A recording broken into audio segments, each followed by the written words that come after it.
I'm the group head of reward for Hays, and just to let you know, if you haven't heard of us before, we are a global recruiting company. We've got over 250 offices in 33 countries and about 10,000 employees worldwide. And in the UK, we've got about 3,200 employees. And I've been at Hays for 3 years now. And one of the first questions I always ask when I join a company, because I've been doing reward and benefits for a long time now, is where do you find the employee benefits, so that I can have a look. And one of my companies that I worked for said, oh, it's dead easy to find the employee benefits. They're all listed alphabetically on our intranet. So I opened the intranet up and I was greeted with the Benevolent Fund for employees in difficulties, and then I was greeted with death in service, so what happens if I die? And I had to scroll down a long way before I got to P for pensions and S for share schemes and the important stuff. And to me that's no good. It's okay having a list, but they've got to mean something. And if people feel good about themselves, they're better able to cope with the day-to-day pressures of life. And if they're able to do that, they're better able to focus and concentrate at work, and therefore they're likely to be at work and they're likely to be productive. And at the end of the day, that's what we want as employers. So it has to be a win-win for everybody. You invest loads of money in this stuff, and you want people to appreciate it, use it for the purpose it's there for, and be productive in return. So what we started to do was think, well, how can we help these people? And one of the thoughts behind the loans originally was these young people tend to be boomerang kids. They've graduated from university and then they've gone home to live. Something I can relate to, because my son did exactly the same thing. And a lot of them want to leave home but don't have enough money saved up for rental deposits. And so we specifically went out into the market to find a way that we could get some affordable loans for these young people that would allow them to put down rental deposits and leave home and set up on their own. And that's how we came across salary finance, and we've been working with them since June 2016 now, offering our employees this loan facility. So overall, I think that it's had a really good impact on our employees, and I think what we're trying to do at Hays is to encourage people to have financial capability and financial confidence. And this forms one of a suite of benefits that looks at short, medium, long-term savings and help and protection in the financial box of benefits, the financial pillar of benefits. I hope we've got about 5 minutes for questions, so I thought I'd kick us off with one while you think of one. Which is just to ask where that's going in the future, Rosemary. That all looks very established. Is that job done, or have you got more things that you're doing? Well, I think it's an ongoing journey, this, because we always get new employees in, so there's always something new to tell. There's lots going on out there in the market that makes life really difficult for people. So one of the things we're looking at is working with Verity to look at a savings product for employees, so they go from, if they've managed to pay off debt, why not use the same amount of money to go into savings? We've done a lot of work on pensions. So as you all know, the regulations on pensions are quite complicated. Pensions is always on the too difficult pile for people. And so last year we did a whole suite of work on back to basics on pension to bust the myth that pensions are horrible, complicated things. And we went out and we managed to reach 1,300 employees face to face and actually take them right back to what exactly is a pension. And don't be scared of it. This is another savings product, and how does it work, and what free money do you get from the government?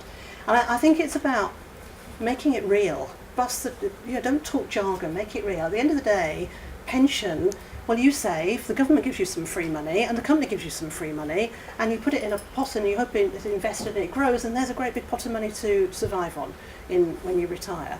And just talking about it in general terms and real life terms can make a big difference. So you do the deduction through salary. What if that individual leaves? It was one of the things we looked at, actually, because we didn't want employees to suddenly be in the position of having to pay everything back if they left us.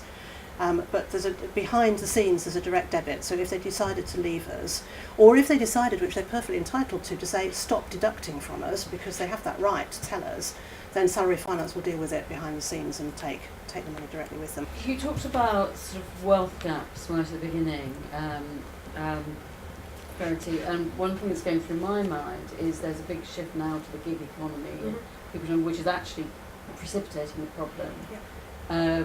And you don't have the employer there. So I just wondered whether Salary Finance are thinking about any products or things to actually help organisations who employ a lot of people on a sort of contract basis. And we'd love to serve that population because, as you say, it's increasingly important. We were established within a group of companies that uses technology to kind of deal with these emerging problems, and we've got a sister company who does call it business-friendly banking, I think, and they have a model where they will lend to shops and take a deduction based on the till swipe. So they will sort of set a percentage amount, so whatever the shop is earning, on a day-by-day basis, they'll be repaying that loan as they earn the money, which means that if you're a small business and you have a bumper month, you get out of debt quicker. If you have a slower month, there's no bank kind of moving in to shut your business down because that's, they're incented not to do that. And we really like that model.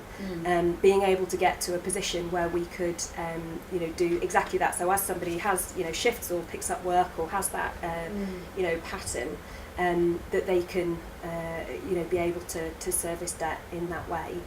We're not there yet. We've looked at, so Mighty is one of the employers that we work with, and they've got quite a large population of 0-hour staff, so we've taken a lot of data from them and we've looked at that. The tension for us is always on responsible lending. So while we'd love to lend to people who don't have much money, the reality is that if they don't have much money, they probably can't afford to live, and we don't want to give them difficult choices between eating and paying a loan. So our minimum salary at the moment is £6,000 per annum. So people can be part-time and still get access to it, but we haven't gone lower than that yet. First discovered yoga in 1995. Started off with 1 evening a week and progressed to 3 days a week, and actually fell in love with the practice and decided I wanted to discover more about it, and gave up my job.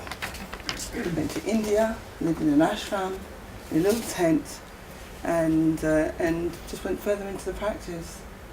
My journey with yoga was also for health purposes. I had very bad menstruation problems from a very young age, knee problems, back problems as well, and the experience of it really was insightful in terms of how I was able to connect with my physical body and create a new relationship. And you guys spoke about financial well-being, the relationship that we have with our finances. And one of the things that we do not have generally is a relationship with the physical body. How many of you leave your desk? Can you calculate how much time you take away from your computers? Yeah. Well, I had a conversation this morning because I work a lot from home, and when I do, I have a desk, but I stand all day, and I think that's probably too much. But I've gone the other way from sitting down all day to standing all day. I presume that's marginally better for some things, but it depends how you stand, I suppose. Yeah. Because I imagine that actually that's Are probably you standing just like this? it's a bit too much, probably standing all day. Well, but it's better to. Well, it depends. If you stand, are you standing statically for 8 hours straight? yeah, I might move a little bit to stroke the dog or something. Well, then there's a forward bend here. Yeah. Turn it around, make a spinal twist. But yeah, I'm sure you do a little bit more. And that's with women as well, because they wear heels, and as you wear it gradually, and when you hold your bag. Yeah. So I was looking into this because my posture, and I had this thing where I had this pain. When you were talking about pain stuff, I had one there, and I had to kind of meditate it out whilst going gym as well, and sauna and doing all sorts. Yeah.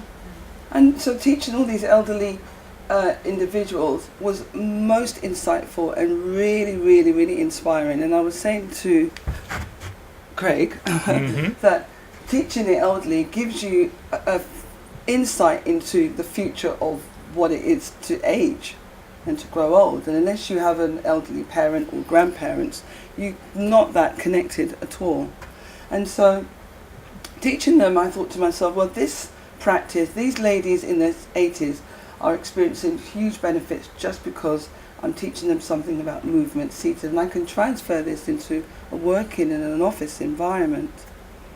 Do that. You've got to understand that the practice, the physical practice of yoga, it's a language. It's a language of movement. And so because we only move in a particular kind of way, when we start to articulate the body in a different way that's foreign to us, it becomes a foreign language. Hip stretches. This is a really good one because normally the range of movement in the hip is very diverse, and we only move in a particular way, like this. And one of the things you see with the elderly is that they lose that stride and become very short. This position here, and I wish we could all do this because you would love it. If some of you want to, you can turn this way if you want to. Bringing your right foot over on top of your left. And if you're restricted, there's variations of this. You can do it this way and this way. Yeah, so not everyone's able to position their leg in this stance. Yeah, great. So your right foot is placed on top of your left knee, and you can just slide forward. I'm going to show you. You can just slide. You can place your right hand in between the space of your right and left inner thigh, and then take your left hand outside the side of your left calf, and then just fold forward like this. That's it. Now also ensure that your left ankle is beneath your knee. So you've got a skirt on. So sitting upright, and I want you to ensure that your knees are hip width apart, your legs are hip width apart, your ankles are positioned beneath your knee. So bring your feet slightly forward. And then you want to raise your right leg and place your ankle over on top of your left. That's it. Perfect. Yeah. I want you to sit upright so you're not sitting back. And if you want, I'd like you to raise your arms up and then exhale, just fold forward and down. I do not want you to feel this in your knee. Come further forward. That's it. Lower your hands down on top of your leg and then just breathe here. And do you feel that in your hip? I do. Yeah. Keep the shoulders down. And this is a really good stretch. You can do this any time at your desk if you don't have any knee problems. Yeah. If you do have any knee problems, then you can cross your legs over. Yeah. So that's an example of someone that's quite open, someone a little bit less, and they're still.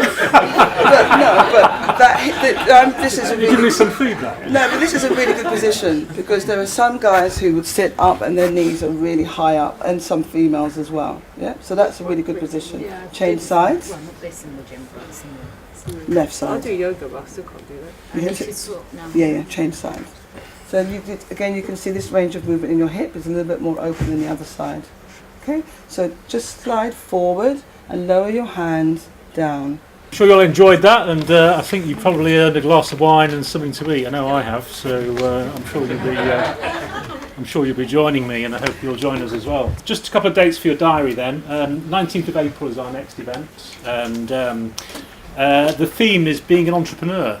And are entrepreneurs born or made? How do we attract and retain entrepreneurs in the corporate environment? Should be a really interesting speaker, got a young entrepreneur to talk to us. And then after that, May the 16th, gender pay, equal pay, rather different subject, very topical at the moment because legislation has just come in. Hosted at Bird and Bird, the employment lawyers and our long-term sponsors. So I hope you'll join us for both of those events. Without more ado, let's go and have a glass of wine. Thank you.